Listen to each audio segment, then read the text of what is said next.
일단 처음 시작할 때는 누구나 열정이 있고 열심히 하겠다라는 의지가 있어서 나 다 할게 라고 하지만 그게 어떻게 보면 거품이거든요.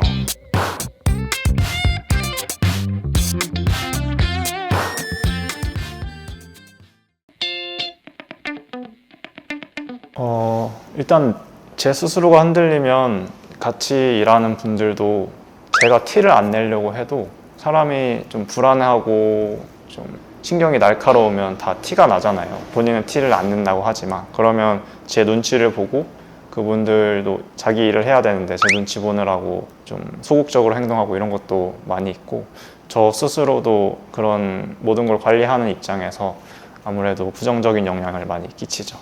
가게를 이끌어 나가기 위해서 좀 더 먼 곳을 바라보고 한 치앞, 두 치앞, 세 치앞을 바라보면서 가야 되는데 스스로 이게 맞는지 아닌지도 확신을 못하지만 그래도 확신이 있는 척을 하면서 같이 가는 사람들도 끌어가면서 따라와 달라고 부탁을 하고 또 결정도 내리고 또 어떻게 헤쳐나가야 되지 이런 고민들을 혼자 해나가야 된다는 부담감이 좀 더 많은 것 같아요.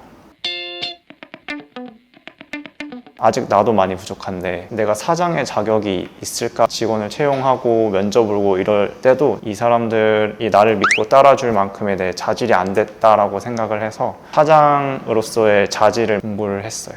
사장이니까 모든 걸 책임지고 이분들이 얼마나 잘못하고 잘하든 내가 선택해서 뽑은 사람들이니까 타인이나 다른 환경에 탓하지 않고 내가 짊어지고 가야 한다 이런 마인드를 많이 배웠어요.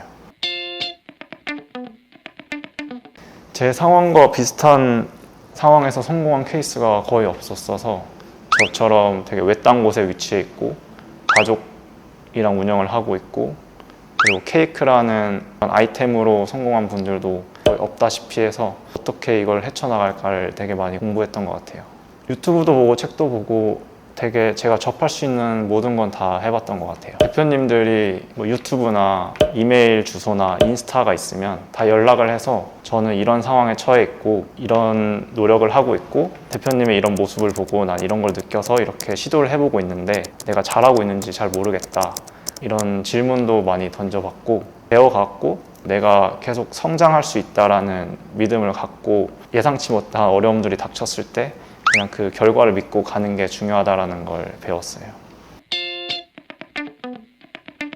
일단 처음 시작할 때는 누구나 열정이 있고 열심히 하겠다라는 의지가 있어서 나 다 할게 라고 하지만 그게 어떻게 보면 거품이거든요. 결국 꺼지고 나면 자기의 본성이 드러나는데 한 1년 정도는 정말 밤새고 그렇게 열심히 하는데 그게 아무래도 사람이 계속 그렇게 살다 보면 지치고 또 내가 열심히 해도 성과가 안 나다 보니까 이게 제대로 된 방향으로 하고 있는 게 맞나 이런 회의감도 들고 처음에 가졌던 열정이 계속 유지되는 게 사실 어렵거든요. 그런 동력도 스스로 찾아야 되고 누가 옆에서 열심히 해라 하는 게 아니니까 본인이 알아서 해야 되는 거니까 그런 한계들을 부딪히다 보면 계속 이제 어긋나는 부분이 많이 생기죠.